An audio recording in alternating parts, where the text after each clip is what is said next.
Vamos a comenzar con una pregunta muy interesante, les voy a compartir, que me hicieron ayer, justo ayer, en donde una persona de manera muy directa me llamó y me preguntó, oye, en este año 2019, ¿realmente hubo reforma fiscal? ¿Ustedes qué le dirían si se acercan a ustedes? ¿Hubo reforma fiscal? En realidad, a diferencia de la de 2014, que esa sí fue una reforma fiscal, lo que tenemos en 2019, y eso para que quede claro cuando a ustedes se los llegaran a preguntar, y porque se están originando diferentes versiones, derivado de lo que ya en parte ya les comentó Evita, de la compensación universal. Y si no estamos con la información correcta en este momento, puede generarse confusiones, como la de esta persona que me llamó ayer. De manera resumida, yo le comenté, si hubo cambios fiscales, pero no directamente en las leyes federales de uso cotidiano, ni impuestos sobre la renta, IEPS, IVA, código. Esas no sufrieron ningún cambio, a diferencia de lo que sucede en años pasados, en que reforman un artículo, dos, eliminan. Este año no se publicó absolutamente nada. Lo que estamos analizando es todo aquello que nos afecta, pero que se publicaron a través de la Ley de Ingresos de la Federación, por ejemplo, el método de compensación nuevo que ya tenemos, o en el decreto del 31 de diciembre, que es de uso exclusivo a la zona fronteriza norte, que, dicho sea de paso, es una novedad porque nunca antes se había visto un decreto tan focalizado y mucho menos a esa zona ni a ninguna otra zona. Entonces, partiendo de esa pregunta, no hay reforma fiscal 2019. Sí hay cambios, pero derivados del decreto y de la Ley de Ingresos de la Federación. ¿Y por qué? ¿Cuál era su duda concreta? Y antes de decirme la duda concreta, me hizo esa pregunta. La duda concreta es porque le comentaron, o sea, le llegó un comunicado de alguna AC o SC en el que ya no estaba permitido el pago de asimilados. Y entonces, si a ustedes se los dicen de esa manera tan afirmativa, tan segura, ustedes se quedarían mínimo con la inquietud, ¿no? Y dirían, bueno, entonces, ¿eso qué fue? ¿Fue un comunicado? ¿Fue a través de la resolución miscelánea? ¿Ya finalmente se publicó y hay algo nuevo? Y entonces de ahí se derivó. Y entonces ya cuando tuvo el escenario completo, entonces se volteó con la contraparte y le preguntó, ¿por qué dices que ya no está permitido el pago de conceptos asimilados? Y finalmente ahí la información se empezó a aclarar, algo que empezó totalmente distorsionado, lo pudo aclarar porque resultaba que derivado de las limitaciones que ya en 2019 tienen los contribuyentes para no poder realizar la compensación universal, resulta que como tenían saldos a favor que estaban compensando contra las retenciones por asimilados, entonces se les hizo muy sencillo, ya no vamos a pagar asimilados porque ya no podemos recuperar los saldos a favor a través de la compensación universal. Lo cual no tiene, tiene lógica quizá financiera, económica, pero no tiene lógica fiscal.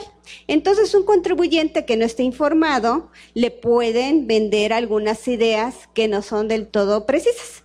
Entonces, por eso nosotros, si se dan cuenta, y ahora sí comenzamos con el material, ya Evita nos hizo favor de hablarnos de la Ley de Ingresos de la Federación. ¿Cuándo se publicó esta famosa ley? El 28 de diciembre. Y no fue sí fue Día de los Inocentes, pero finalmente no fue una broma. Quedó tal cual se publicó. Y fue en la edición matutina, porque hoy en día, a falta de que en el portal del SAT nos informen sobre las publicaciones, recuerden que en la versión anterior del portal del SAT había en la página principal como un resumen de publicaciones. Hoy en día no existe.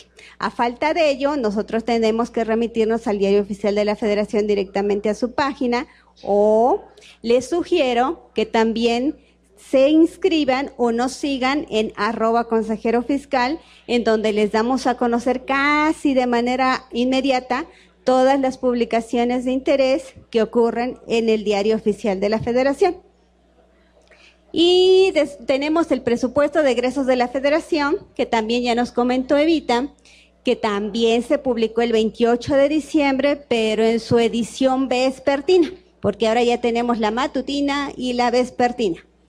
Después, el 31 de diciembre se publicó, aun cuando ya lo había dado a conocer a través de los medios de comunicación el presidente, se publicó oficialmente el famoso decreto que va dirigido a la región fronteriza norte, 31 de diciembre.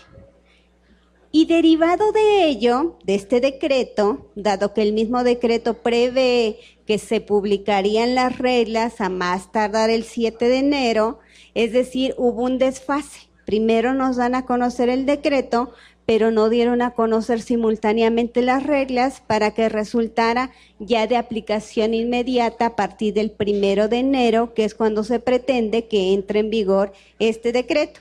Pero tuvieron estos contribuyentes que esperar 7 días para que se publicara ni siquiera la resolución miscelánea.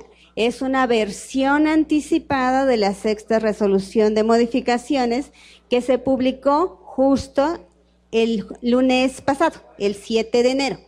Es decir, cuando nos vimos la semana pasada, que fue el 8 de enero, para la primera charla ya teníamos conocimiento del contenido de manera general de qué es lo que contenía esta 6ª resolución de modificaciones. Y la famosa resolución miscelánea 2019, también ya lo anticipó Evita, no ha sido publicada. Vamos a estar monitoreando qué es lo que pasa.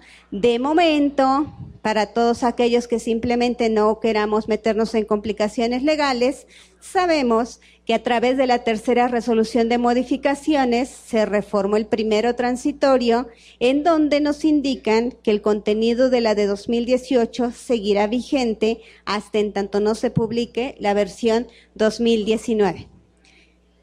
Y creo que esto es de aplicación casi inmediata.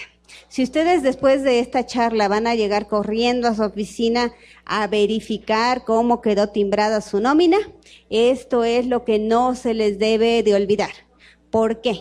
Porque es una reforma por única vez, ahora sí que por primera vez en materia del comprobante de nómina y que va dirigido al concepto del subsidio para el empleo y que quizá muchos de ustedes ya lo conocían porque no es novedoso. Este se publicó en la guía de llenado que entró en vigor el 1 de septiembre. Sin embargo, no entró en vigor de manera inmediata y se indicó que resultaría obligatorio a partir del 1 de enero de este año. Pero es muy importante que ustedes cuando ya estén timbrando la nómina o antes de timbrarla en su totalidad, hagan una muestra selectiva para verificar 2 cosas.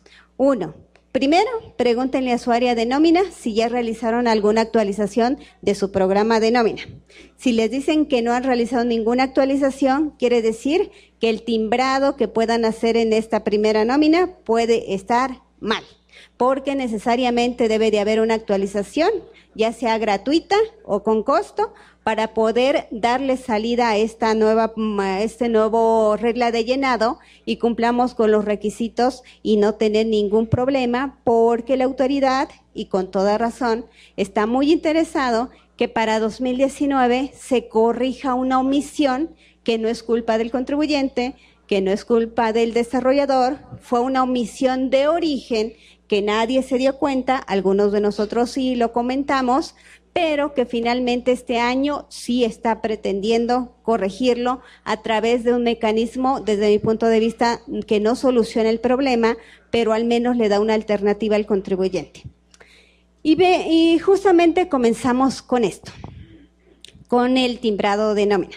Y por mera curiosidad, ¿quién de ustedes ya tiene su sistema actualizado? ¿Quién mínimo ya realizó ese primer paso? Que son muy pocos. En realidad, el resto sí debieran, y por otra curiosidad, ¿fue gratuita su actualización? ¿No? Sí. Ay, gracias a Dios, que mínimo no nos va a costar nada. El resto ya después nos compartirán cómo les va.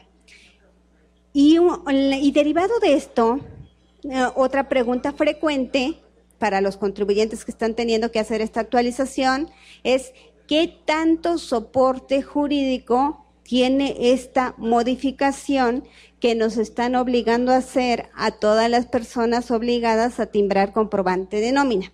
Pues resulta que el artículo 29, en su fracción sexta del Código Fiscal de la Federación, otorga facultades al SAT para que en materia de informática, de especificaciones técnicas en materia de informática, pueda indicarle al contribuyente cómo hacerlo a través de reglas de carácter general.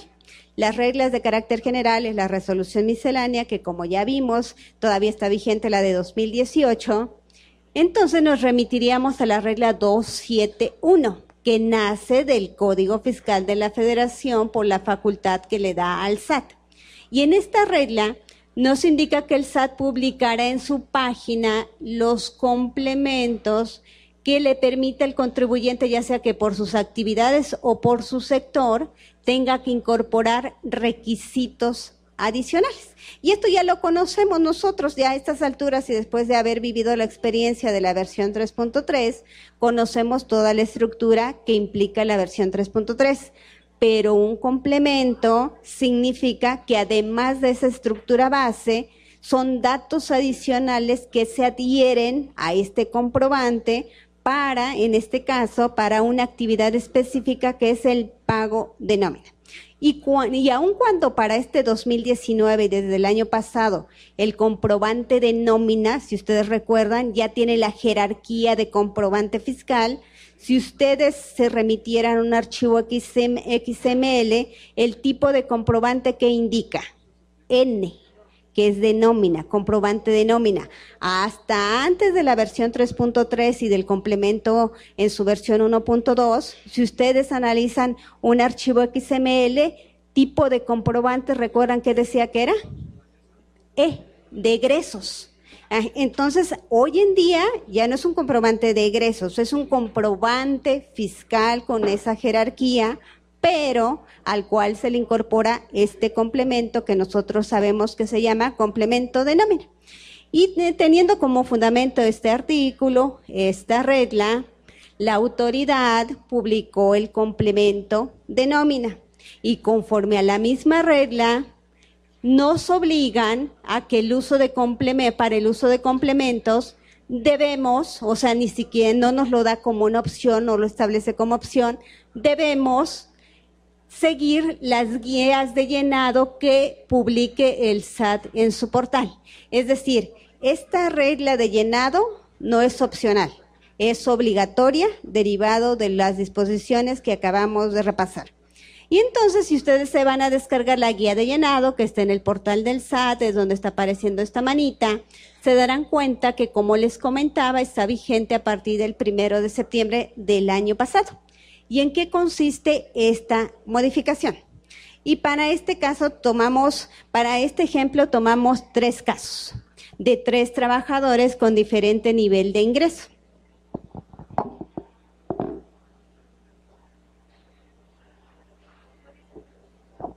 Como ustedes ya saben, la mecánica de la entrega del subsidio para el empleo significa que aquel trabajador que gane menos, en teoría, le toca mayor cantidad de subsidio para el empleo conforme a la tabla.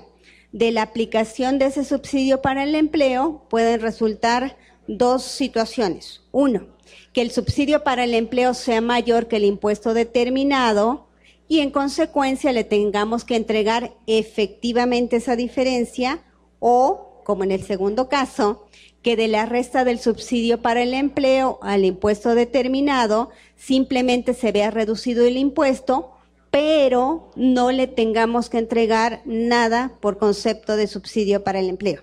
Si ustedes son curiosos, al día de hoy el problema está existiendo en estos casos. Para no dejar incompleto este asunto, vamos con el trabajador C. Vemos que su nivel de ingresos, estos cálculos son mensuales, de acuerdo al artículo 96, los estamos haciendo mensuales. Este nivel de ingresos ya no se considera dentro de los parámetros bajos.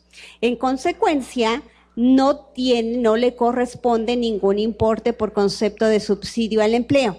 Este caso prácticamente no tiene ningún problema hasta el día de hoy en el timbrado. El caso 1 Tampoco. Los que están presentando el problema, insisto, no es por error del contribuyente, no es por error del programa, es por error de diseño de origen, son los casos de trabajador B, al cual le corresponde una cantidad conforme a la tabla, pero efectivamente no se le entrega subsidio para el empleo. ¿Por qué? Si ustedes son curiosos, si se remiten al archivo XML, no existe dato alguno que refleje qué cantidad le está correspondiendo conforme a la tabla. Este es el dato que está haciendo falta que aparezca en el archivo XML. Cuando nosotros llenamos cuando se timbra un comprobante con los datos del trabajador A, tendríamos lo siguiente. Bueno, antes de pasar al caso concreto, les plasmé en esta lámina para recordar que de acuerdo a lo que establece el decreto del 11 de diciembre de 2013, que es el que da origen al subsidio para el empleo, nos indica que que se otorga el subsidio para el empleo como nosotros ya lo conocemos, pero las obligaciones de quienes lo entreguen, una de las tantas obligaciones es identificarlo de manera expresa y por separado.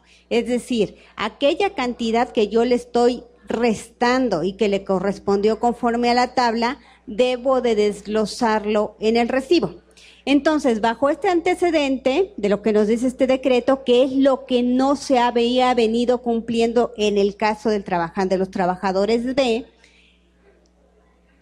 comencemos por el caso en que sí se está cumpliendo hasta el día de hoy. Comenzamos con el trabajador A, que la gran diferencia con respecto del trabajador B es que a él sí se le entrega efectivamente subsidio para el empleo y sí le corresponde conforme a la tabla. Si ustedes analizan su archivo XML y se van a otros pagos, tienen activado y de hecho en el mismo timbrado en la representación impresa ahí aparece reflejado la cantidad que ustedes le están entregando por concepto de subsidio para el empleo. Pero lo que nos interesa es remitirse directamente al archivo XML.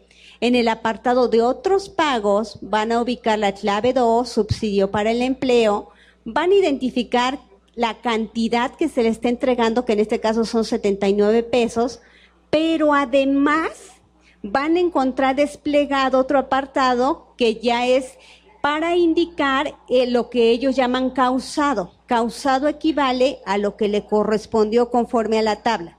Entonces, por una parte tenemos aquí los 79 que efectivamente le estamos entregando y por otra parte en este subapartado le estamos indicando cuál es lo que le correspondió conforme a la tabla. Entonces repetimos, este trabajador A, como este trabajador A, no hemos tenido problema hasta el día de hoy. ¿Cuál es el problema para el trabajador B? Y aquí simplemente la flechita nos lleva al subapartado que ya comentamos. El trabajador B, que como ya les había comentado, la diferencia con respecto del trabajador A es de que a él no se le entrega subsidio para el empleo porque el subsidio no es mayor que el impuesto determinado. En este caso simplemente se disminuyó y el impuesto es menor. Es aquí donde existe el problema que está pretendiendo subsanar la autoridad. Si nosotros nos remitimos al apartado de otros pagos, ¿qué anotarían en subsidio para el empleo efectivamente entregado? En este caso concreto, ¿cuánto se le entregó? 0. Muy bien, porque no se le está entregando nada. Pero si ustedes anotan 0, el mismo programa genera una inconsistencia, porque del resultado del cálculo, ¿qué nos tendría que dar? O un impuesto sobre la renta a retener o un subsidio a entregar. No pueden existir los dos, por lógica de procedimiento de cálculo. En consecuencia, si yo intento anotarle aquí un 0, me dice está mal, porque el importe debe de ser mayor a 0. O determinas o no determinas, pero no existe un 0. En consecuencia, si no existe de origen un dato que me despliegue o que motive que la otra pestaña se habilite, cómo le estoy informando a la autoridad la cantidad que sí le correspondió a este trabajador, pero que no está motivando un desembolso efectivo de subsidio para el empleo. Justamente este es el error que existe. No hay forma. En estos casos, si ustedes son curiosos y se remiten a su archivo XML, no se le está informando a la autoridad un dato que conforme al decreto de subsidio al empleo, yo le debiera de estar informando tanto al trabajador como a la autoridad. En consecuencia, en la declaración anual que tengan que hacer estos trabajadores, a menos de que sepan cómo hacer el cálculo y que se vayan periodo por periodo para determinar cuál es el monto, a nivel anual no podrían saber cuál es el importe que tendrían derecho a restar. Y en consecuencia también la autoridad, al no tener este dato, no lo está precargando en la propuesta de llenado de la declaración anual. Entonces, como finalmente ya se dieron cuenta de este error, ¿qué es lo que nos está diciendo el SAT? Y aparece así de amarilla, es porque así está el material del SAT, ¿eh? No crean que yo resalte que todo es importante y ahí todo lo puse en amarillo. No, así está de origen el material del SAT. Y nos da todo este procedimiento que nos indica cómo vamos a informarle a la autoridad y al contribuyente trabajador sobre esta situación. Y lo resume de manera importante aquí donde les estoy señalando. Es importante resaltar que para el cálculo anual se requiere contar con el total de, ¿qué dice ahí? ¿De veras? Su vicio, ajá. ¿Verdad? Como nuestra mente es brillante que hasta corrige los errores de los demás. Ahí dice, bueno, ya sé, quisieron decir subsidio, nada más es una pequeña chascarrillo para ver si ustedes se despertaban. Subsidio que le correspondió conforme al ejercicio conforme a la tabla. Por ello, cuando no se entregó ahí otra vez, ¿verdad? No, ahí sí está bien. De verdad, ya, para que confundan su cerebro. Para en que se entregó por subsidio en efectivo al trabajador necesario para realizar lo siguiente. Y entonces, es aquí donde reconocen cuál es el caso concreto que están pretendiendo corregir, que para efectos numéricos acabamos de ver que es el caso 2, el caso del trabajador B. Y nos dice, mira, vas a entrar ahí donde siempre entras a otros pagos, vas a habilitar subsidio, pero la pregunta es, oye, pero si ya vimos que no se puede habilitar porque no le estoy entregando. ¿Qué crees? Pues le vas a tener que anotar que le estás entregando 0.01. Y como rompe toda lógica de cálculo, esa es la adecuación que están teniendo que hacer los desarrolladores, que aun cuando resulte incongruente, porque se le está reteniendo impuestos sobre la renta, también se puede habilitar el apartado de subsidio, indicando que se les entregó 0.01. Al anotar 0.01, entonces sí se desplegaría la pestaña siguiente y es ahí donde tendríamos que asentar el dato que le correspondió conforme a la tabla.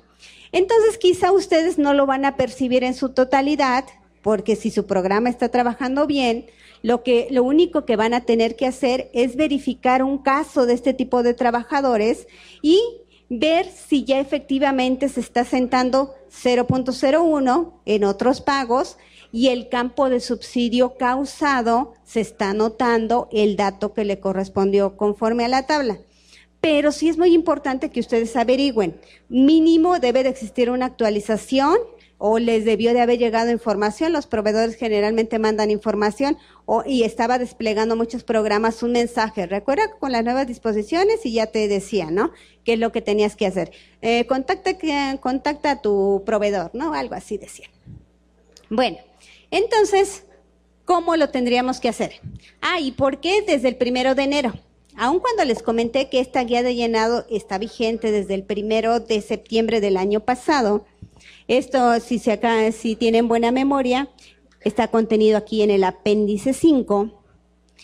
Dentro de las notas a esta guía, nos dijeron que este apéndice 5 resultará obligatorio a partir del 1 de enero de 2019. Sin embargo, Si alguno de ustedes lo quiso hacer desde 2018, creo que no hubo ningún programa preparado desde 2018, pero si lo quisieron hacer desde 2018, no les iban a quitar la intención.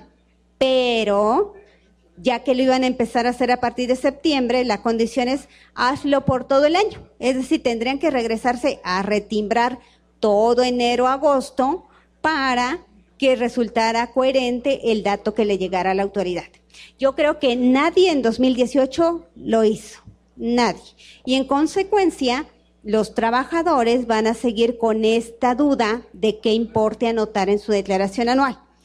Y hasta nosotros mismos, que ya sabemos cómo hacer el cálculo, imagínense remitirse mínimo a 24 cálculos y verificar cuánto les correspondió de subsidio, ¿no? Para tener el dato correcto. Ahora imagínense aquellos que no tienen ningún conocimiento, cómo van a obtener el dato y cómo lo obtuvieron el año pasado, la de 2017, para poder presentar su declaración anual. O una de dos, o anotaron un importe incorrecto o de plano no anotaron nada. Seguimos, ahora sí. ¿Cómo se vería este nuevo llenado con el trabajador B? Me está indicando esta guía de llenado que habilite que aun cuando no le estoy dando importe de subsidio para el empleo, voy a tener que asentar 0.01. En consecuencia, cuando se me habilite la pestaña de impuesto causado, ahí es donde se tendría que trasladar el importe que le correspondió conforme a la tabla. Esa es la novedad. Esta es la simple novedad, pero que sí está originando que ustedes tengan o todos tengamos la necesidad de que en cualquier timbrado, en caso del trabajador B, tengamos que verificar directamente el archivo XML. ¿Y por qué yo siempre sugiero el archivo XML? Porque muchas veces las personas de informática queriendo subsanar estos pequeños detalles hacen cosas que no nos ayudan mucho y les voy a contar cuando lleguemos a la siguiente lámina.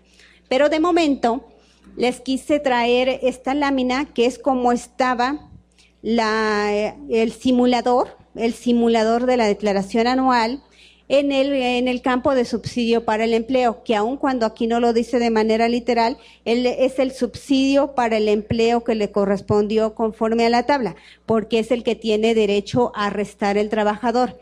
Viene como un campo editable, a diferencia de todos los demás, lo del ingreso anual, exentos y acumulables que ya vienen precargados y no se pueden editar. El subsidio para el empleo es un campo abierto y es ahí donde existe el reto para el trabajador de obtenerlo de manera correcta o en caso que lo haga de manera incorrecta, obviamente va a tener las consecuencias derivadas de un cálculo incorrecto.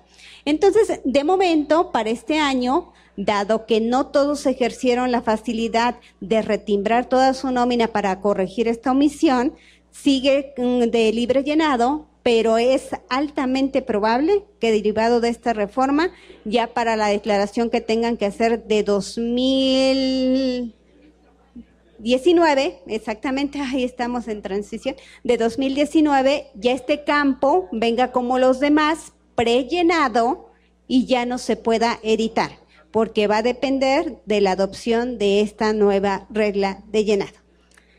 Y este catálogo de otros pagos, les comentaba que aun cuando desde mi punto de vista tuvo buena intención, la mayor parte de los programas prácticamente los considera intocables o derivado de la programación que ya traen predefinida, se habilita o no alguno de estos campos porque de otra manera no nos lo permiten manipular.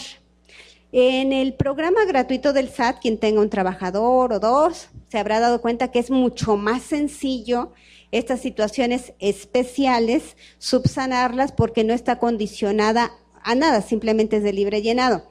Pero ya cuando estamos hablando de un programa informático, estamos sujetos a cómo lo programaron. Y existen programas en que ni soñando ustedes pueden ingresar, habilitar, por ejemplo, esto que estamos viendo, el subsidio para el empleo, o lo del programa o lo del programa. O sea, no existe forma. Y esto lo traigo a colación porque todavía estamos a tiempo de que algunas personas estén haciendo el cálculo anual de impuestos sobre la renta, lo que conocemos como ajuste anual de impuestos sobre la renta de trabajadores, que lo debemos de enterar a más tardar, ¿cuándo? En febrero. Y en los programas es aquí donde les comento que encontré una situación rara el año pasado.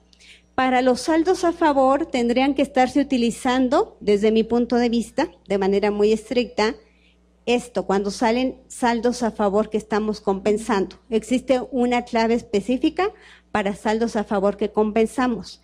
Sin embargo, por diversas causas que no vamos a comentar aquí porque ya sería entrar a detalle, los programas habilitaron en diciembre la 001, o si ya estamos haciendo el cálculo en 2019, habilitan la clave 5, que es de las más novedosas, pero ya existe desde el año pasado. Entonces, derivado del cálculo, lo mandan a la 1 o lo mandan a la 5 y muchas veces no nos preguntan. Y les comentaba esto porque encontré una situación del año pasado, porque seguramente ustedes ya habrán visto comunicados en donde la autoridad está haciendo cruces de información entre lo timbrado y lo enterado. Y muchas veces se derivó de esta situación del cálculo anual en donde no coincide lo que enteramos contra lo que timbramos. ¿Y cuál fue el resultado de la inspección? Pues resulta que en el cálculo anual el programa no habilitó ninguno de estos campos, ni el 1, ni el 5, ni el 4. Y entonces el desarrollador quiso resolverlo a través de una adenda. La adenda es algo adicional y totalmente independiente al diseño original de la estructura de un comprobante fiscal. Y entonces en esta adenda, sin utilizar ninguna clave, recuerden que la autoridad se estableció cada una de estas claves, es para que toda la información se vacíe en ese cajón de impuestos sobre la renta. Si lo hacen a través de una adenda, no le va a llegar a la autoridad la información correcta y aun cuando aparezca en el formato que ustedes le entregan a su trabajador de recibo de nómina como saldo a favor, pero si proviene de una adenda, la autoridad nunca va a poder identificar que se trata de saldos a favor que le estoy regresando al trabajador. En consecuencia, resultaría lógico este cruce de información. Oye, tú me estás diciendo que timbraste 1,000 pesos y me estás enterando nada más 900. Y entonces, en estos casos, tendrían que verificar si efectivamente utilizaron o la clave 4, o la clave 1, o la clave 5. Para tener la certeza de que esté correctamente timbrado el neteo, o sea, si esto retuve, pero esto se los reintegré de saldo a favor y por eso te estoy enterando los 900. Entonces, por curiosidad, ustedes sean un poquito más curiosos y vean cómo funciona su programa, porque estos conceptos deben de ser bien utilizados. Y más con este tema de subsidio al empleo, que prácticamente lo debemos de subsanar este primer periodo de pago, que puede ser hoy, pudo haber sido ayer, pero recuerden que tenemos días de timbrado, no lo timbren de manera masiva si no tienen la seguridad de que ya esté corregido la nueva disposición de llenado. Hagan una prueba aleatoria y ya derivado de eso ya timbren, porque imagínense volver a retimbrar todo, sería realmente laborioso. Ahora eso es el tema que teníamos de subsidio para el empleo. Vámonos con los salarios mínimos y el valor de la UMA, que ya se acaba de publicar el nuevo valor que estará vigente a partir del 1 de febrero. ¿Y esto por qué? ¿Por qué resulta interesante retomar el tema de los salarios mínimos y esto sucede cada año? Pues resulta que a diferencia de cualquier otro año reciente, si ustedes lo ven, sucedieron dos cosas peculiares. Uno, antes nada más, después de la unificación y de la desaparición de las 3 zonas, teníamos una única zona, ¿no? El año pasado, todo el salario mínimo para la República Mexicana fue de 88.36. A partir de 2019, derivado de la publicación del 26 de diciembre que hizo la Comisión Nacional de los Salarios Mínimos, se dividieron, ahora tenemos 2 zonas.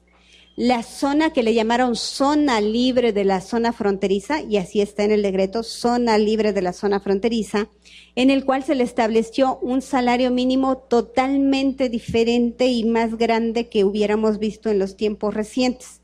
Y el siguiente grupo, pues somos el resto del país, que quedó en 102.68. Hablando en términos porcentuales, incrementó en un 16.20. Insisto, en los años recientes no se había visto un incremento en tal proporción. Y a quienes principalmente les preocupa este incremento, no es a quien lo van a recibir, a eso les da gusto. A quienes tienen un crédito que se pactó cuando todavía estaba referenciado en salario mínimo. Y dicen, bueno, y ahora, si este incrementó un 16-20, imagínense en la zona fronteriza, ya no le puse términos porcentuales porque es exclusivamente para la zona fronteriza. Pero si a estos les preocupa, imagínense los de esta zona, la zona norte. ¿Cómo va a incrementar mi crédito hipotecario si yo lo firmé cuando estaba indexado al salario mínimo? ¿Va a incrementar en esta proporción? Ahorita resolvemos esa duda.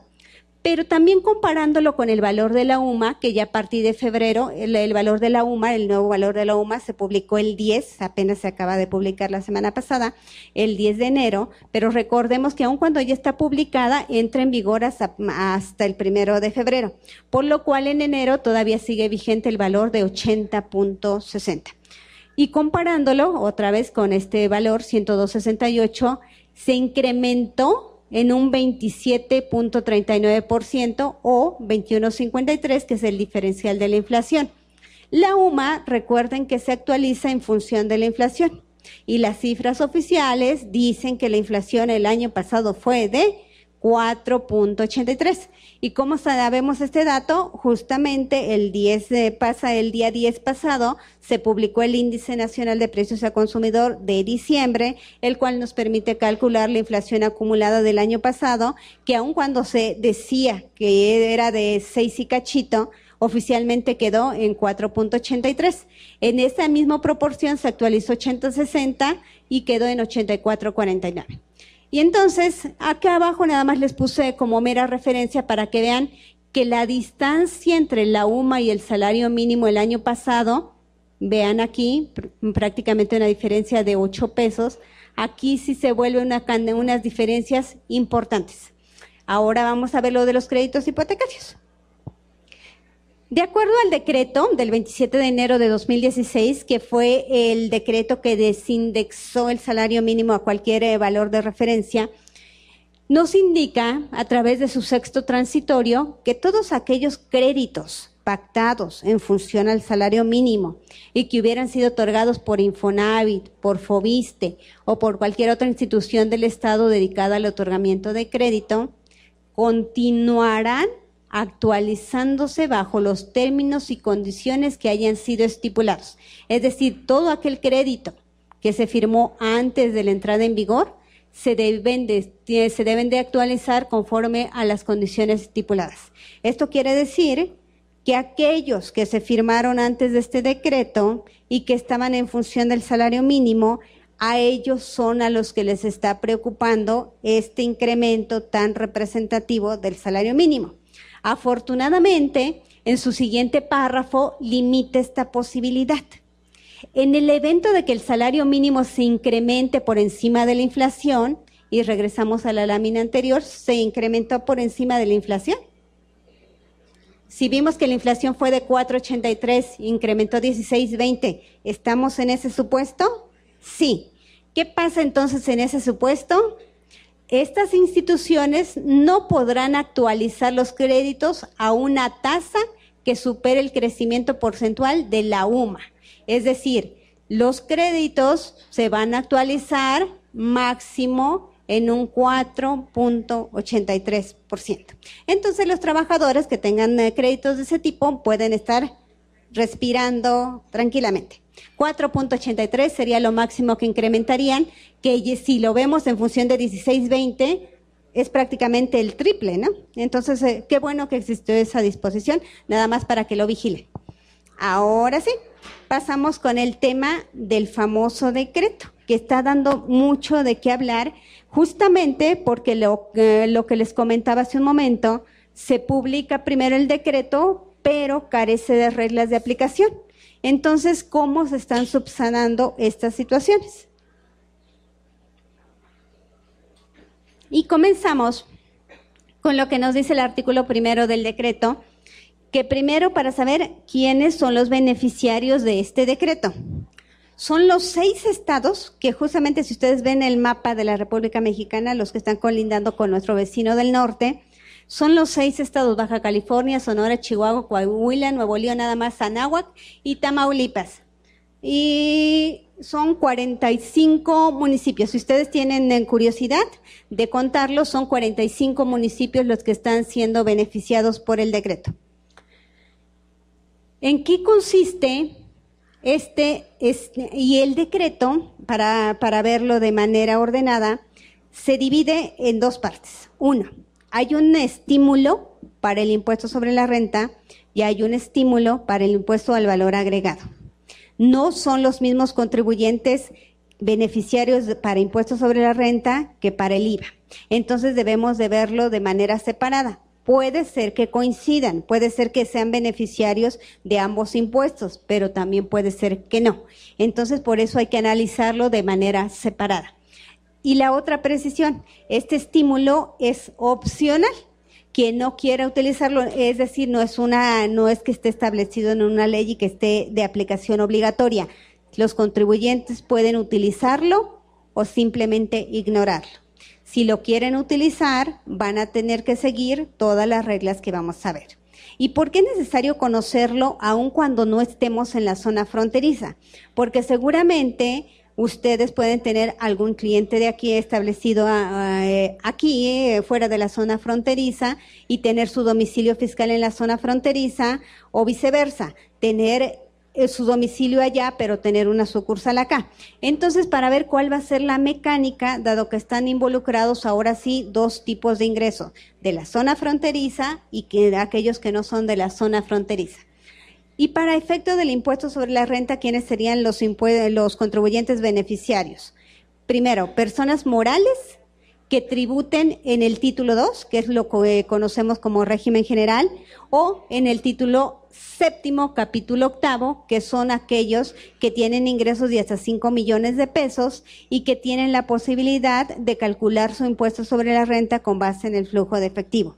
Siguiente grupo, las personas físicas, pero exclusivamente las que tributen en el capítulo 2, que nosotros conocemos como de las actividades empresariales y profesionales, y todavía más reducido aún cuando este artículo 2 no nos lo precisa desde este momento, durante el texto del decreto nos aclara, y ustedes sabrán, que en este capítulo, ¿quiénes están?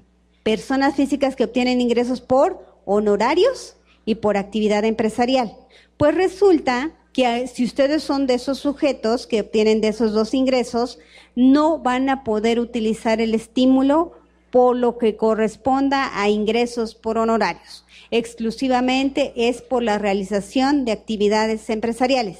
Y desde aquí comenzaría ya la complejidad, porque estos contribuyentes van a tener que llevar controles específicos, segregando estos ingresos, aplicando la proporción que le corresponda e integrándolo para efecto de la información que debe de coincidir con la que el SAT les pueda requerir. Y residentes en el extranjero también. La condición es de que tengan su establecimiento permanente en México, en esa zona fronteriza. Es decir, la condición es de que sus ingresos sean exclusivos, aquí, ingresos exclusivos en la zona fronteriza. Si a ustedes les dicen exclusivos, ¿qué significaría? ¿Que sea un 50% o que sea un 100%?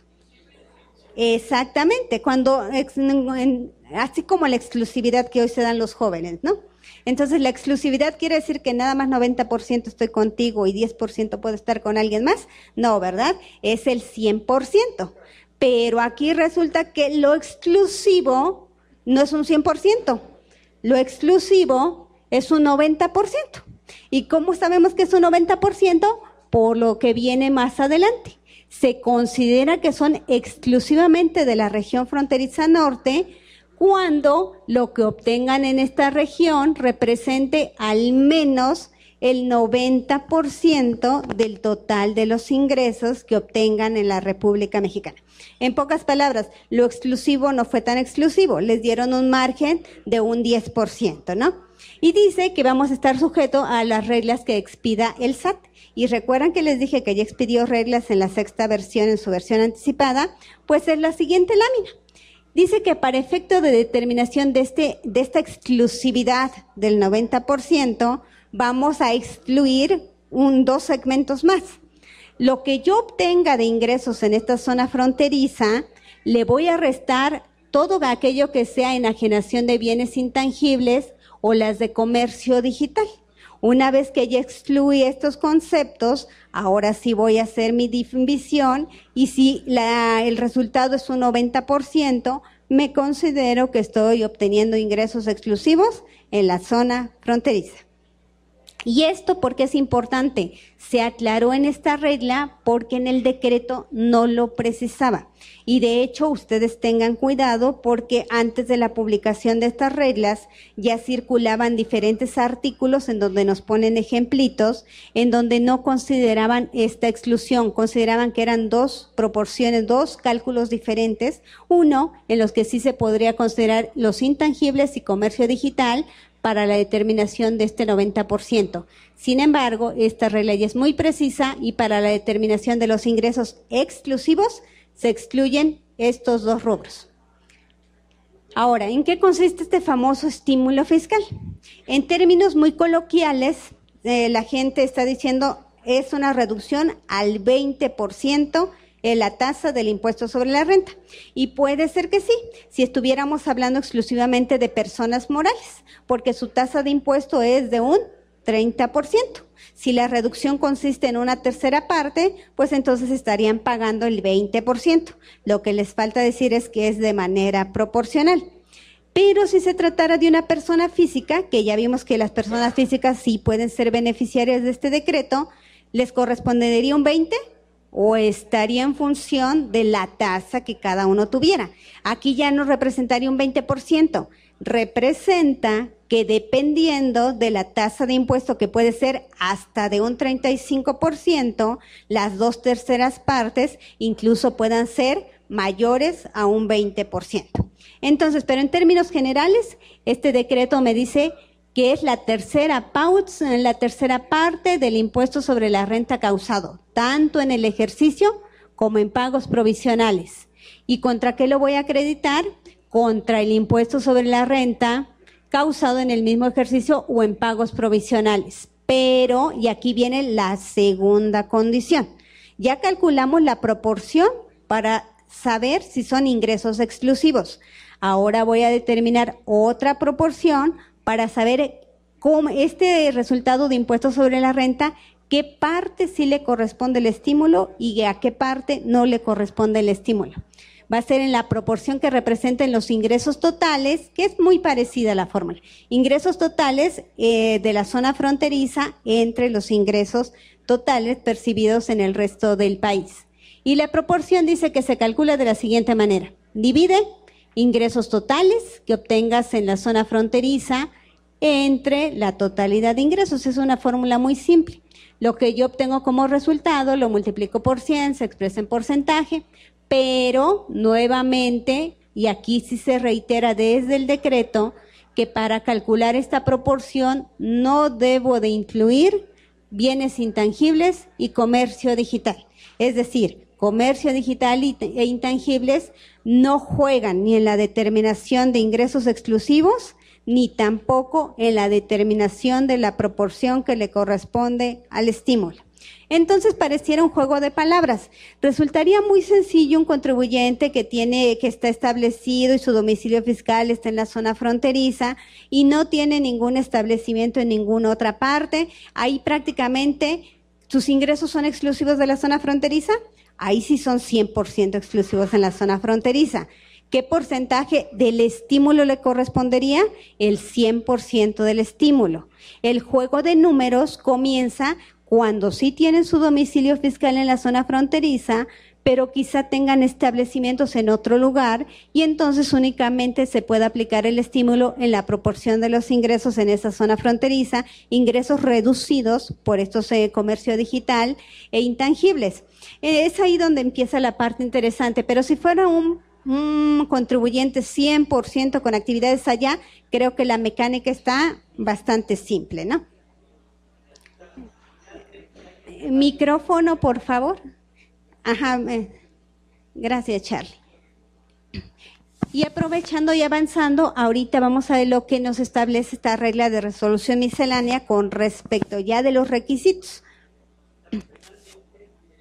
Lo que veo varios. Sí, ajá.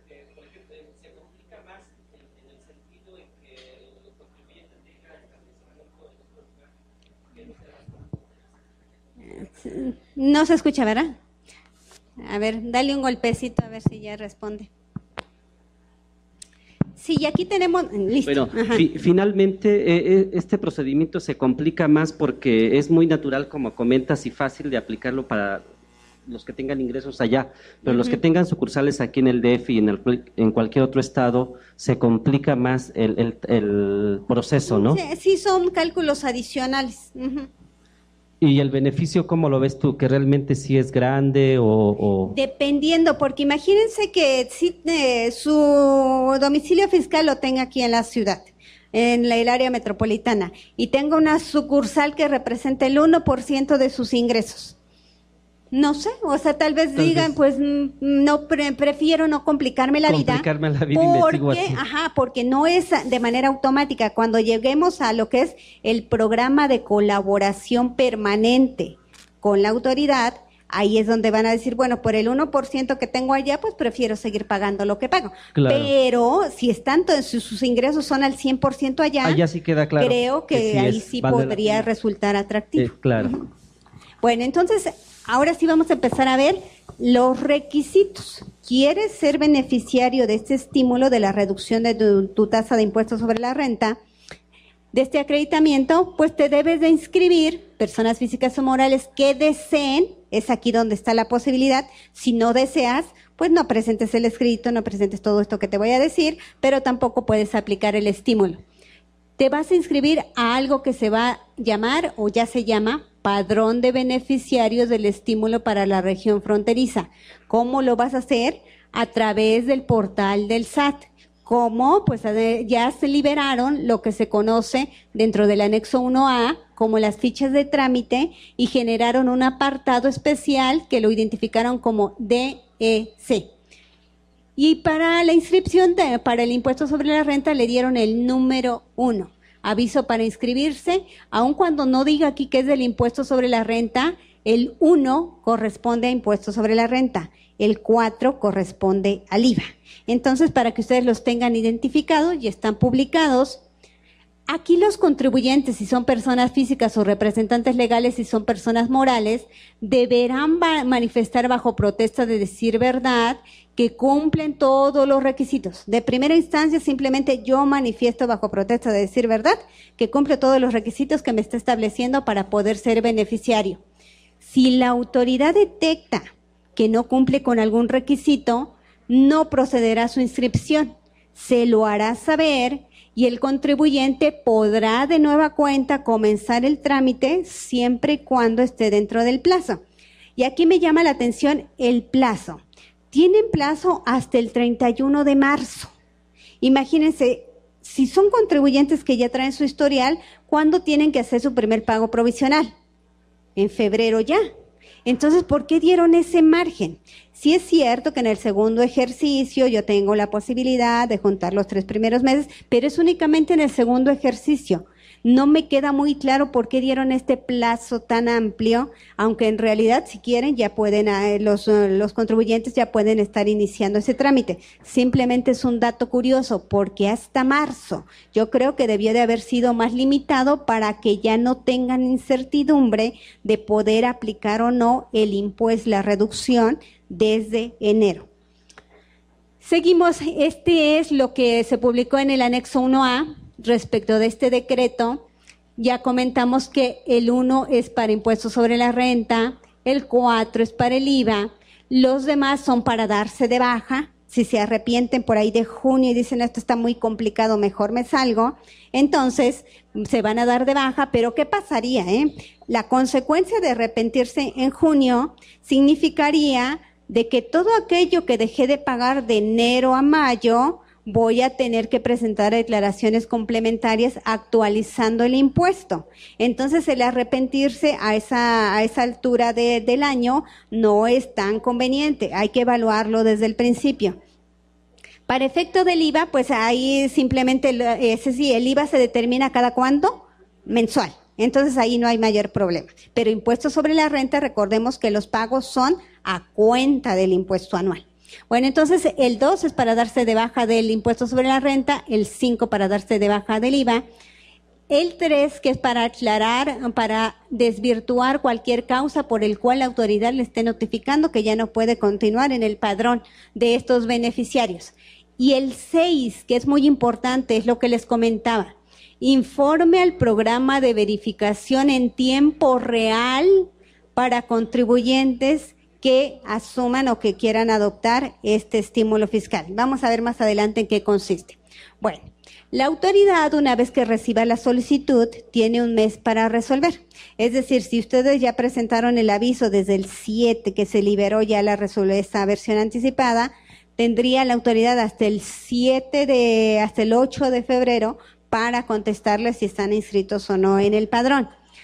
Una vez que ya nos notifican que estamos inscritos, pues se considera una resolución positiva. Pero ¿qué pasa si no emite ninguna resolución? Es decir, nada de nada me llega el 6 de febrero. Significará, y lo debemos de interpretar, que me negaron el registro. Es por ello que la conveniencia de que aún cuando tenemos hasta el 31 de marzo, no podemos confiarnos y esperar hasta el 31 de marzo, es hacerlo lo más pronto posible. Una vez que yo ingresé la solicitud, la autoridad tiene 5 días hábiles para requerirme cualquier información o documentación que estime conveniente. Una vez que me requiere, me van a otorgar 5 días hábiles para solventar la solicitud. Durante estos 5 días se interrumpe el plazo del mes que les comentaba. Y una vez que si no presento lo que me están requiriendo, se tiene por desistido la solicitud de inscripción y en consecuencia no sería beneficiario del estímulo. Esta autorización, aun cuando el propio decreto dice que entra en vigor a partir del 1 de enero de 2019 y que estará en vigor en 2019 y 2020, no nos exime de que tengamos que presentar esta solicitud de manera anual. Es decir, lo que me resuelvan en este año va a ser para este año. Si quiero continuar en el año siguiente, voy a tener que hacer exactamente lo mismo. Voy a tener que volver a presentar mi solicitud. Igualmente me están dando hasta el 31 de marzo del 2020 para continuar con este decreto. Requisitos, seguimos con los requisitos. De primera intención, yo creo que la autoridad visualizaba que como condición general fuera que los contribuyentes tuvieran una antigüedad mínima en la zona fronteriza de 18 meses, y así lo establece en su artículo 3º y 7º. Sin embargo, esto no está tan limitado. Conforme vayamos viendo las láminas, veremos que sí es posible para aquellos que no tengan más de 18 meses de antigüedad, o para aquellos que digan, no, yo nunca he sido contribuyente, pero me decidí mejor irme a la zona fronteriza, ¿no? Voy a ser un nuevo contribuyente en la zona fronteriza, no voy a tener 18 meses, pero aún así tengo la posibilidad de ser beneficiario de este decreto bajo otras condiciones, pero sí puedo ser beneficiario. Pero en términos generales, la intención es que todo mundo tenga mínimo, los que ya estén operando, 18 meses de antigüedad, ya sea su domicilio fiscal o la sucursal a la cual quieran aplicarle el beneficio del estímulo. Si yo me estoy inscribiendo, el aviso ya no tendría que ser el 31 de marzo, lo tendría que realizar dentro del mes siguiente a la fecha en que me estoy inscribiendo o de que estoy presentando la apertura de la sucursal, porque ya puedo estar establecido aquí, pero quiero establecer una sucursal allá porque es una buena área de negocios y porque quiero ser beneficiario de este estímulo y abro una sucursal allá. Sí lo puedo hacer, puedo solicitar mi inscripción al padrón dentro del mes siguiente a que abro mi establecimiento allá. Seguimos con los requisitos generales, que son básicos: contar con la firma electrónica, contar con una opinión positiva del cumplimiento de obligaciones fiscales, tener activo el buzón tributario, y más adelante vamos a ver por qué es importante, y esta parte, colaborar semestralmente con el SAT, participando en el programa de verificación en tiempo real de dicho órgano. Y si ustedes se remiten a la resolución miscelánea, es la regla más larga y está segmentado para dos tipos de contribuyentes: aquellos que sean de competencia de grandes contribuyentes y para el resto. Por ejemplo, para de grandes contribuyentes, en términos muy generales, ¿qué dice que va a ser este programa de colaboración? Pues dice que me va a mandar un aviso a través de buzón tributario notificándome que va a realizar este programa de verificación. El contribuyente tendrá máximo 3 días para contestar que sí está de acuerdo en este programa. Y si no está de acuerdo, ¿qué va a pasar? Se va a dar de baja del padrón. Y estoy como empleador, ¿no? Entonces, en el momento en que yo le digo que sí, ¿cuál es el siguiente paso? Vamos a acordar dónde vamos a realizar esta colaboración del programa de verificación. O puede ser en la oficina del contribuyente o en la oficina del SAT. Y ahí se va a planear toda la estrategia de trabajo, de intercambio de información, a través del cual se va a sentar en una bitácora y entonces ya se va a tener por solventado este programa de colaboración semestral. Es decir, si yo me inscribo a o si quiero ser beneficiario de este estímulo de impuestos sobre la renta, debo de estar consciente de que debo de participar en estos programas de colaboración. Si no colaboro, significará que no estoy cumpliendo con un requisito y en consecuencia podría significar una baja del padrón de los autorizados, de los beneficiarios de este estímulo. Esta es la parte que yo creo que deben de verificar si ustedes están en este caso concreto. Toda la regla, insisto, es muy extensa y está focalizada a este tipo de, estos dos grupos de contribuyentes en que fue dividido. Se considera que los contribuyentes colaboran semestralmente en este programa de tiempo real. Para aquellos a que no les llegue el aviso a su buzón tributario, ¿cómo tendrían que estar colaborando? Pues vas a tener que presentar, esto ya es una carga de trabajo adicional, vas a presentar la información y documentación señalada en esta ficha de trámite, semestralmente. Pero insisto, a los grandes contribuyentes es un plan de trabajo especial, aparte de esta información que deben de estar enviando. Entonces, para que lo tomen en consideración. Ahora, aquellos que tengan una antigüedad menor de 18 meses, pero quieran aún así ser beneficiarios de este estímulo de impuestos sobre la renta. Recuerden que estas condiciones son para el estímulo de impuestos sobre la renta, ni si no hemos llegado al IVA. Bueno, tú quieres ser beneficiario, pero tienes una antigüedad menor a 18 meses, sí lo puedes obtener, pero además de los requisitos que ya vimos con anterioridad, debes de cumplir los siguientes. Debes de contar con capacidad económica, activo, instalaciones para la realización de sus operaciones en dicha región.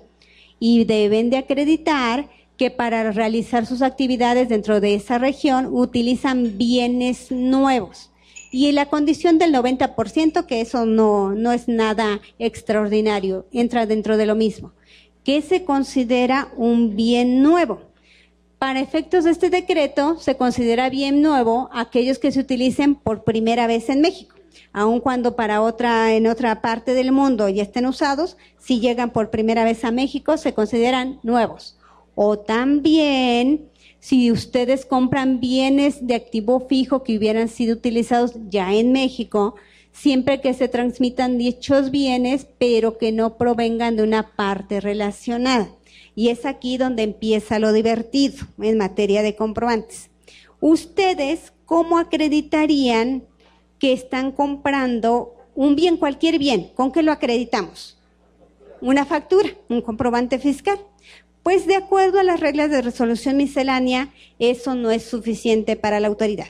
Si quieren comprobar que ustedes están teniendo bienes nuevos que se los está vendiendo un residente en México, además de la factura que les debe de dar copia del comprobante con el cual esta persona que les esté vendiendo compró ese bien que dice que les está vendiendo. Y puede ser desde la factura que utilizamos en papel o cualquiera de sus modalidades del comprobante electrónico.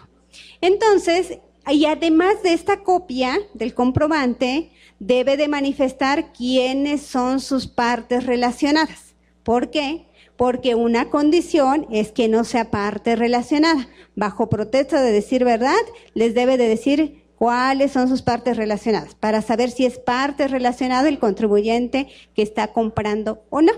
Entonces, toda esta regulación extraordinaria como que va siendo, podríamos verlo como complicado si lo quisiéramos etiquetar, pero creo que resulta congruente ante la desconfianza, ante situaciones que muchos contribuyentes de mala fe han querido hacer para aprovechar estímulos de manera indebida.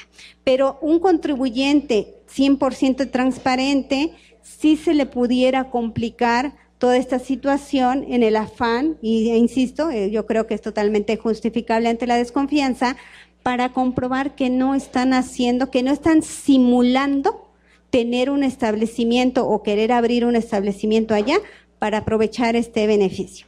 Entonces, esto también ya está regulado en resolución miscelánea, derivado de que este mismo séptimo nos indicó que tendrían que emitirse reglas de carácter general, las cuales ya están en la sexta versión anticipada. Y ahora tenemos dos supuestos que parecieran diferentes, pero para el caso concreto es el mismo. Uno, contribuyentes con domicilio fiscal fuera de la región fronteriza. Primer ejemplo, su domicilio fiscal está en área metropolitana, pero sí tiene una sucursal en la zona fronteriza. O en sentido inverso, tienen su domicilio fiscal en la zona fronteriza, pero tienen sucursales en el resto del país. ¿Aplicaría o no el estímulo? Sí aplicaría siempre y cuando acrediten ya sea que su sucursal o su domicilio fiscal, según corresponda, tienen esa antigüedad de 18 meses y aplicando la proporción que ya vimos cómo se determinaba, la proporción de los ingresos ya disminuidos con los intangibles y con el comercio digital. Estas dos láminas prácticamente son idénticas, nada más es a quién va dirigido. ¿Tienes una sucursal? Puede aplicar. ¿Tienes domicilio fiscal? Sí, pero aplicando esas condiciones.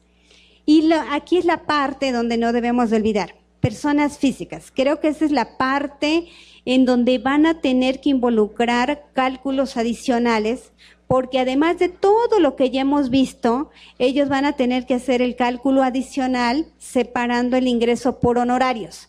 Entonces van a tener que calcular una proporción adicional para ver cuánto de los ingresos del capítulo de honorarios y actividad empresarial se le puede aplicar el beneficio, porque recordemos, honorarios no son beneficiarios de este estímulo y únicamente aplicaría los ingresos por actividad empresarial. Esta regla me resultó interesante incorporarla, dado que en el decreto de origen únicamente nos indica, así como las pérdidas fiscales, en cualquier ejercicio en el que pudiendo haber efectuado la reducción conforme al estímulo de impuestos sobre la renta, no lo hagas, lo pierdes. Pero el decreto lo decía a nivel de ejercicio. Esta regla lo que nos dice, ¿qué crees? ¿Se te olvidó aplicar el beneficio de la reducción en un pago provisional? No lo puedes hacer de manera acumulativa en el siguiente. Lo que ya no redujiste en el periodo, lo perdiste. Por el resto de lo que te falta, es decir, sí puedes aplicarlo por los meses siguientes, pero sin considerar la reducción del mes en que se te olvidó realizarla. Y no lo vas a poder realizar ni por lo que resta de tus pagos provisionales, ni en la declaración anual. Entonces, para que veamos que un olvido de este tipo sí tiene consecuencias en cuanto a determinación de impuestos sobre la renta. Y aquí terminamos con impuestos sobre la renta y ya nos pasamos a lo que es impuesto al valor agregado. El impuesto al valor agregado, si recordamos, impuestos sobre la renta va dirigido a cierto grupo de contribuyentes, a ciertos capítulos específicos. El impuesto al valor agregado va dirigido a actos o actividades, no a tipo de contribuyentes, sino al acto o actividad que yo estoy realizando, dado que el origen de la ley del impuesto al valor agregado es gravar actos o actividades. Y en la ley del impuesto al valor agregado existen 5 grupos generales de actos o actividades. Para efecto del decreto únicamente se están considerando 3 y ustedes, si tienen buena memoria, me van a decir cuáles no se consideraron. Se están considerando ingresos por enajenación de bienes, 2, de primera instancia. Prestación de servicios independientes, aquí ya es prestación de servicios. Y el otorgamiento de uso o goce temporal de bienes, llámese arrendamiento. ¿Cuáles faltaron? No, los sueldos no están grabados por IVA.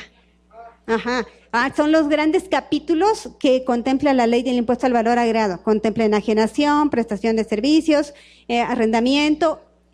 ¿Cuál es la otra? Importación y exportación. Esos son las dos actos o actividades que no se están considerando para efecto del estímulo. Todo lo demás, si tú realizas cualquiera de estos actos o actividades, puedes ser beneficiario del estímulo para IVA, pero con la condición que los locales o establecimientos estén ubicados dentro de la región fronteriza norte. Esa sí es una condición. Y además, vamos a verlo más adelante, además de que estén ubicados, que la entrega efectiva del bien sea en la zona fronteriza o la prestación de servicio se haga en la zona fronteriza. Entonces, si tenemos un contribuyente de la zona fronteriza y que nosotros decimos somos bien abusados, vamos a pedir nuestro mobiliario de la zona fronteriza para pagar a una tasa del 8%, ¿procedería o no la tasa del 8%? No, porque no se está entregando efectivamente allá, nos lo estarían enviando acá. Entonces es la condición que va de la mano. 1, ser residente en la zona fronteriza y 2, que efectivamente se aproveche en la zona fronteriza. Que se quede ahí, exactamente. Ahora, cuando recién salió este decreto, o cuando más bien dicho antes de que saliera, cuando se anunció, todo el mundo preguntaba, bueno, la tasa general del IVA es del 16%. ¿Qué vamos a hacer? ¿Cobramos el 16 y después lo recuperamos vía decreto? Y no, afortunadamente se simplificó y además no tendría sentido, porque ¿quién es el contribuyente del IVA? ¿Quién lo paga? ¿Quién lo está cobrando? Exacto. Entonces imagínense que los consumidores siguiéramos pagando el 16 y ellos pudieran reducir el 50%, sería irónico. Entonces en ese sentido, el mismo decreto indica que la tasa, que la reducción, que este estímulo se aplica directamente sobre la tasa. Es decir, al contribuyente final es a quien le van a cobrar la tasa reducida del 50%, que equivale al 8%. Entonces, se reduce la tasa disminuida, aquí está, y que se aplica ya la tasa disminuida a los actos o actividades que estén grabados por la ley del IVA. Ahora bien, aquí es donde yo les comentaba que otra de las condiciones es que la entrega material de los bienes o la prestación se haga necesariamente en la zona fronteriza. A diferencia del estímulo del ISR, que dijimos que el plazo para presentar la solicitud de inscripción termina el 31 de marzo, aquí de manera muy lógica establecieron 30 días naturales siguientes a la entrada en vigor, la cual tendría que estar concluyendo el 31 de enero. Sin embargo, por resolución miscelánea, esta versión anticipada, nos indican que lo podemos presentar a más tardar el 7 de febrero, este aviso. Y este sí tiene lógica porque encuadraría con el plazo que el contribuyente tiene para realizar su pago de IVA, que es mensual y además, a diferencia del impuesto sobre la renta, tiene el carácter de definitivo. Entonces, por eso es el plazo reducido. Aquellos que inician actividades con posterioridad a la entrada en vigor deben de presentar el aviso conjuntamente con la solicitud de inscripción. A diferencia de los de impuestos sobre la renta, también les dieron un mes, aquí simultáneamente con el aviso de inicio de actividades. ¿Cuáles? Bueno, haciendo nada más memoria, ya aunque les había plasmado en una de las láminas cuáles son todas estas fichas de trámite, las que corresponden a impuesto al valor agregado, dijimos que es la 4 para darse de alta y la 5 para darse de baja. Y ahora la pregunta del $1,000,000. Si este decreto se publicó el 31 de diciembre, resulta aplicable desde el 1 de enero, pero no existían reglas para los avisos, ¿desde cuándo debí de haber comenzado a aplicar la tasa del 8%? Y si ustedes se dan cuenta, está como muy desordenado el asunto. Porque sí, a partir del 1 de enero tuve la posibilidad de beneficiarme con este decreto, pero ni estoy inscrito, ni me han dicho cómo tengo que facturar, ni existe posibilidad en la vida real para poder facturar. Entonces yo creo que a muchos, de hecho sí, los grandes establecimientos, de acuerdo a la información que nos han compartido de esa zona, los grandes establecimientos simplemente dijeron, sí, voy a ser beneficiario, el procedimiento ya lo veré después, pero ellos sí comenzaron a cobrar la tasa del 8% desde el 1 de enero. Pregunta, ¿pudieron facturar esos ingresos? No. ¿Facturar electrónicamente? No. Entonces, la siguiente duda, ¿cómo estuvieron? Imagínense que venden una tele, un microondas. ¿Cómo lo facturan? O sea, mira, te lo doy, te cobro, pero no te vas a llevar nada de documento. Prácticamente podría estarlo haciendo así, o seguramente lo que hicieron, mientras te voy a dar lo que conocemos, antes lo conocíamos como comprobante de público en general.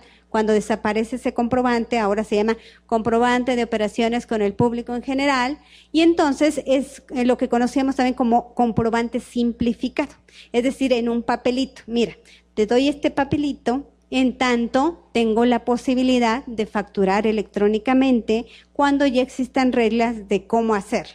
¿Y ya existen reglas? Sí, ya se está pudiendo hacer, salvo que un desarrollador haya trabajado continuamente todas estas horas, yo creo que ya pueden haberlo tenido listo, o existe una facilidad que se le está otorgando. Pero mientras, esta regla nos indica que lo pudieron haber aplicado desde el 1 de enero. Si le van a autorizar su inscripción al padrón, será otra situación que deben de estar muy atentos. Micrófono, por favor, si nos lo comparten por acá. Y ahora, casos en que no aplica este estímulo, y de veras yo creo que sí fue muy lógico. 1, enajenación de bienes inmuebles e intangibles. Para ellos va a seguir manteniéndose la misma tasa del 16%. Comercio de contenidos digitales, audio o video o combinación de ambos. En un ratito más, Evita nos va a ubicar cuáles son los supuestos del 69 y 69B del Código Fiscal de la Federación. Pero 69B nosotros lo tenemos muy en la mente, que son aquellas operaciones que la autoridad tiene identificados como que realizan operaciones simuladas. Pero no únicamente se concreta a ellos, abarca quienes tengan socios que estén ubicados en el mismo 69. Y peor aún el escenario, si ustedes son residentes en la zona fronteriza y sin darse cuenta ya realizaron una operación con este listing, con estos contribuyentes del 69B, pero su operación sí fue cierta, sí fue real, pero por el solo hecho de haber realizado una operación con él, tampoco podrían ser beneficiarios de este estímulo. Por favor. En el caso de que empecemos el 1 de enero con la tasa reducida en zona fronteriza y no nos otorguen la autorización para entrar en este decreto, ¿qué procede? Yo creo que tenemos un problema mayúsculo. Un problema mayúsculo porque en realidad ¿a quién le cobraste el impuesto? Sí, o una de dos. O buscamos una condonación o no podríamos ir a cobrarle, oye, ¿sabes qué? No me autorizaron, mira, regresa por favor a la ventanilla a pagar el 4% restante. No, el 8% restante. El 8%, eso sería imposible. Yo creo que la autoridad va a tener que dar a conocer reglas adicionales, o una de dos, o me condona, o me otorga el pago en plazos, o no sé qué va a tener que pasar. En realidad sí se puede dar ese escenario. Ahora, otra cuestión. Yo tengo operaciones de arrendamiento con zona fronteriza. Mi establecimiento está en el centro del país. Ellos me tendrían que facturar al 8% porque el bien está allá, el servicio se presta allá. Pero el contribuyente se encuentra aquí. Y tiene establecimiento también allá. A ver, ¿a qué se dedica? ¿Es persona física, persona moral? Es persona moral que renta bodegas en la zona fronteriza. Ok, ajá. Pero su domicilio fiscal... La matriz está en el Estado de México, las sucursales están en las zonas fronterizas. Ajá, si nos remitimos aquí tal como aquí...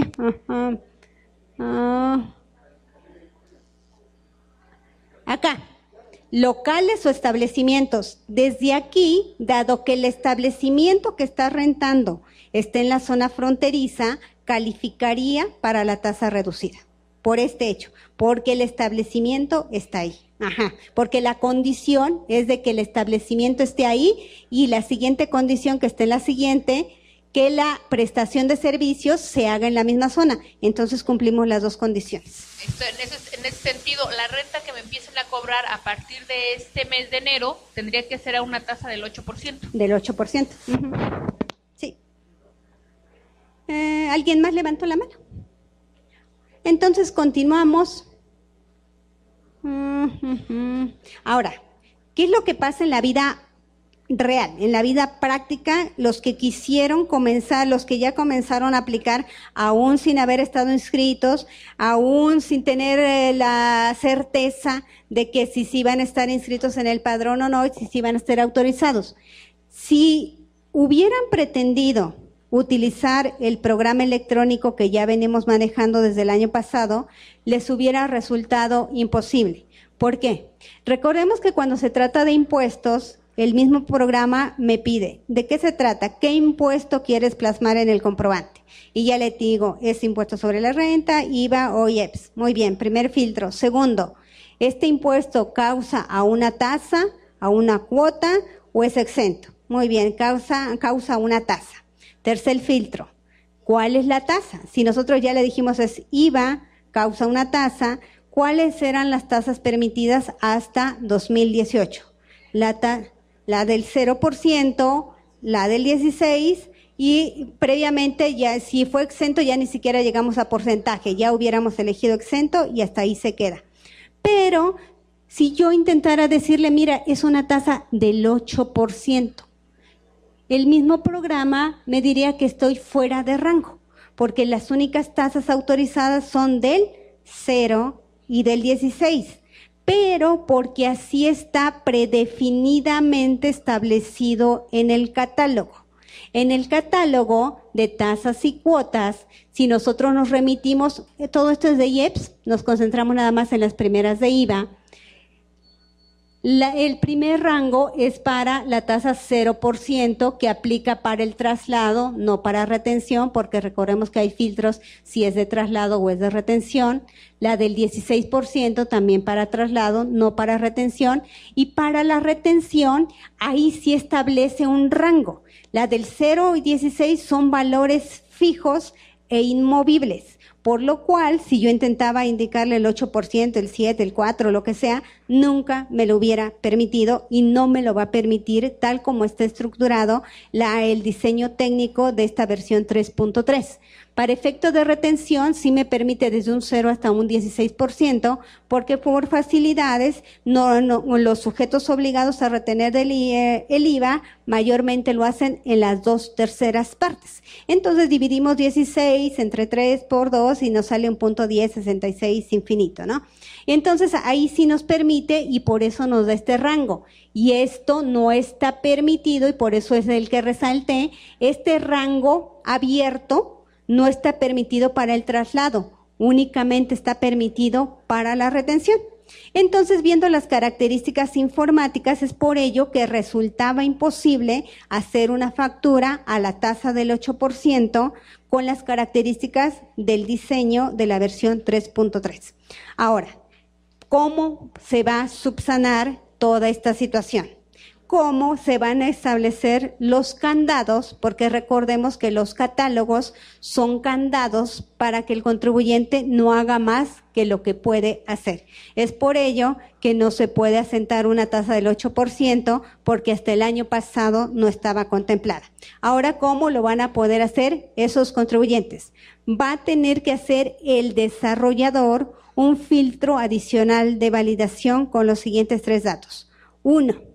Una vez que ya esté inscrito en el padrón el contribuyente, su RFC va a tener una marca especial, primera condición. Pero recuerden, este contribuyente puede estar teniendo operaciones en la zona fronteriza o fuera de la zona fronteriza. Entonces no puede ser la única condición, porque debemos de diferenciar qué actividad estoy realizando y en dónde la estoy realizando.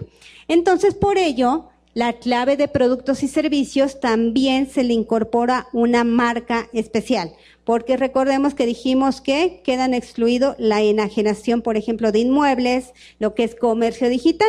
Entonces, productos y servicios se le incorpora, si ustedes también son curiosos y despliegan el nuevo catálogo, porque ya hay un nuevo catálogo desde el 7 de enero, se incorpora una columna que se le llamó estímulo franja fronteriza.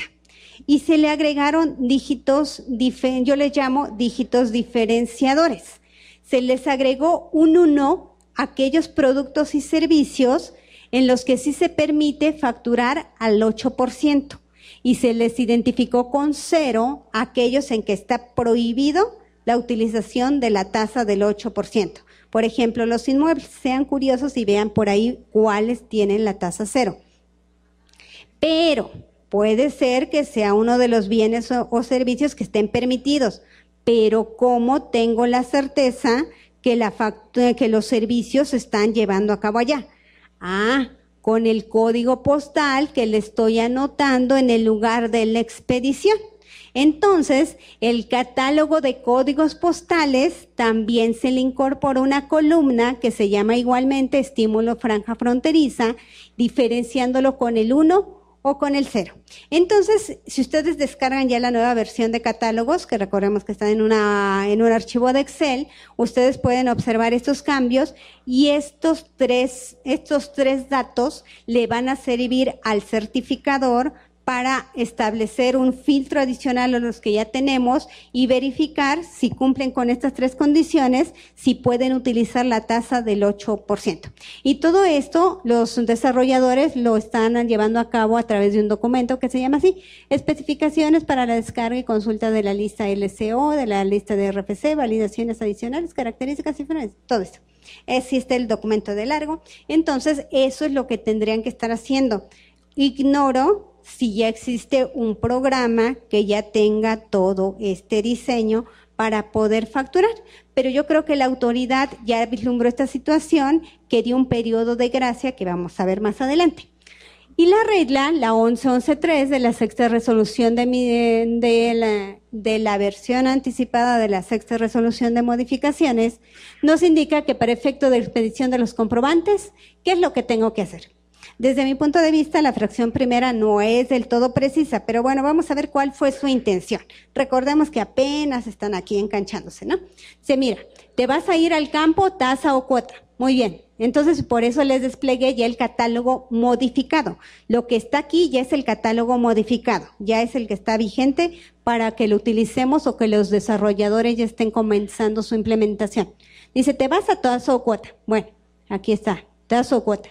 Señala la de IVA crédito aplicado al 50%, pero esta opción no está en tasa o cuota, está en la columna de impuesto. Es por eso que les digo que está confuso, o sea, no lo podemos ver hasta que apreciamos la letrita contra el catálogo. Entonces, más bien debieron de haber dicho, elige el valor de 8%, no, elige primero IVA, crédito aplicado del 50% y utiliza la tasa del 8%. Eso es más o menos lo que debieron de haber dicho. Pero bueno, la intención creo que es esa. Utiliza este renglón si vas a utilizar el estímulo y vas a facturar a esta tasa reducida del 8%.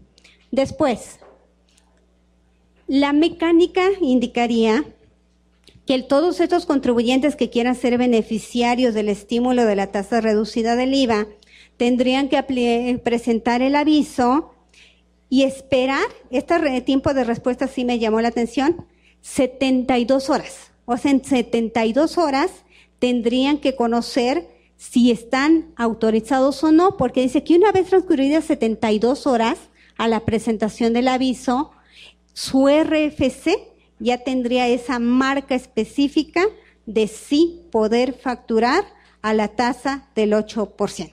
Entonces, tengamos la esperanza que las respuestas van a ser rápidas en materia de IVA. En impuestos sobre la renta, recuerden que dijimos que ¿cuánto tenía la autoridad? Un mes. Una vez que ya pasó estos 72 horas, que ya estoy en el padrón identificado de que ya estoy inscrito, los proveedores van a llevar a cabo la validación de que yo esté facturando utilizando este rubro IVA crédito aplicado al 50%, lo que acabamos de ver en la pantalla previa, en la cual voy a sentar la tasa que para efecto de la tasa de retención, esto está más sencillo. Si ustedes se dan cuenta, voy a regresar para que lo veamos directamente en pantallita. La tasa de retención, recuerdan que les dije que había un renglón específico para retención, acá, retención esta, no cambió en nada, porque así como estaba, nos permite la retención reducida. Porque si retenemos 2/3 partes, dijimos que si se trata de una tasa del 16%, se divide entre 3, se multiplica por 2. Ahora, ¿qué vamos a hacer con una tasa reducida? El 8% lo vamos a dividir entre 3, lo vamos a multiplicar por 2 y queda exactamente dentro del rango. Esta tasa, este renglón de retención no se tuvo que modificar derivado de este estímulo. Y aquí lo único que nos recuerdan es que yo simplemente voy a tener que asentar el que corresponda una vez que está reducida a la tasa del 8%. Entonces ahí no hay mayor problema. En esta versión anticipada, también yo creo que ahí como que dejan constancia de que no va a ser un proceso ni rápido ni inmediato, de todo el trabajo que significará para los desarrolladores la implementación de estos filtros de seguridad, de estas reglas de validación y el cambio del catálogo de tasas y cuotas. Y permiten que de enero a abril, para mi gusto es muy extenso enero a abril, de enero a abril los contribuyentes que estén facturando, trasladando la tasa al 8%, puedan no expedir el comprobante fiscal, debiendo a más tardar el 1 de mayo, emitir todos aquellos comprobantes que tengan pendientes a esa fecha.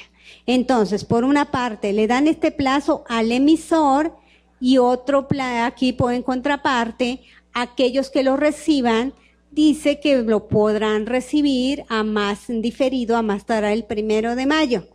En la vida real, yo creo que esto va a tener más implicaciones de las que se alcanzan a vislumbrar en este momento. Desde el mes de septiembre, recordemos que todas las personas físicas están utilizando la plataforma que tiene de pagos provisionales, que utiliza lo que se le conoce como clasificador. Y las personas morales que también tributan con base en flujo de efectivo utilizan esa misma plataforma, clasificador. ¿Qué significa? Que se precargan todos los comprobantes de gastos, todo lo que puede deducir. Si no le están emitiendo este comprobante, ¿cómo van a poder hacer ese filtro en su plataforma de pagos? Yo creo que también a través de reglas van a dar la posibilidad de que se incorporen manualmente, pero los datos no van a ser reales, porque recuerden que cuando incorporamos un dato de manera manual, nos pide primero la fecha de expedición. ¿Cuál va a ser la fecha de expedición? Si yo le digo que va a ser el 1 de mayo, no me la va a aceptar. Y entonces tengo que elegir que el último día del mes, el 1, el 15, o hago mis dotes de vidente y veo con qué fecha me lo van a expedir. Eso es lo que también está pendiente de regular. No sabemos si también va a ser a través de una versión anticipada o quizá ya sea en la resolución que tienen pendiente de publicar. Pero en la vida real, insisto, esto va a dar un poco de dolor de cabeza todavía a este tipo de contribuyentes.